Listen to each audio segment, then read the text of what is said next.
2024 Ivory പുരസ്കാര ജേതാവ് KS. ചിത്ര.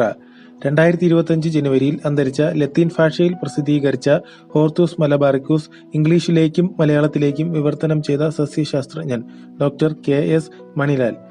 1,60,000 വർഷത്തിലൊരിക്കൽ മാത്രം കാണാനാകുന്ന കൊമാറ്റ് G3 എന്ന അപൂർവ വാൽനക്ഷത്രം അടുത്തിടെ ദൃശ്യമായി. എന്നായിരുന്നു ഇത് ദൃശ്യമായത്? 2025 ജനുവരി 13. ഇന്ത്യ പണിയാൻ ഉദ്ദേശിക്കുന്ന ബഹിരാകാശ നിലയത്തിന്റെ നിർമ്മാണത്തിനും ഉപഗ്രഹങ്ങളെ ഭ്രമണപഥത്തിൽ വെച്ച് അറ്റകുറ്റപ്പണി നടത്തുന്നതിനുമുള്ള സാങ്കേതിക വിദ്യയുടെ പരീക്ഷണം അടുത്തിടെ വിജയകരമായി. ഏതായിരുന്നു ഈ സാങ്കേതിക വിദ്യ? Relocatable robotic manipulator technology demonstrator അഥവാ നടക്കും യന്ത്രക്കൈ. 2025 Prem Nazir life time achievement പുരസ്കാര ജേതാവ് ജഗതി ശ്രീകുമാർ. കേന്ദ്ര റിസർവ് പോലീസ് ഫോഴ്സിന്റെ അഥവാ CRPFന്റെ മേധാവിയായി നിയമിതനായത് വിതുൽ കുമാർ.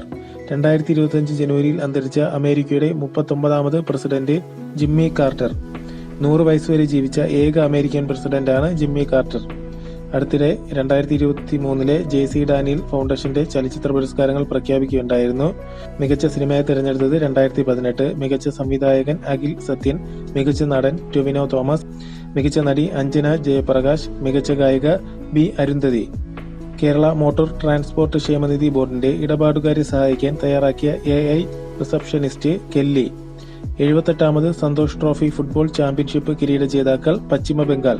ബംഗാളിന്റെ 33ാമത് കിരീടമാണിത്. ഫൈനലിൽ കേരളത്തെയാണ് പരാജയപ്പെടുത്തിയത്. 78ാമത് സന്തോഷ് ട്രോഫി ഫുട്ബോൾ ചാമ്പ്യൻഷിപ്പിന്റെ വേദി ഹൈദരാബാദായിരുന്നു.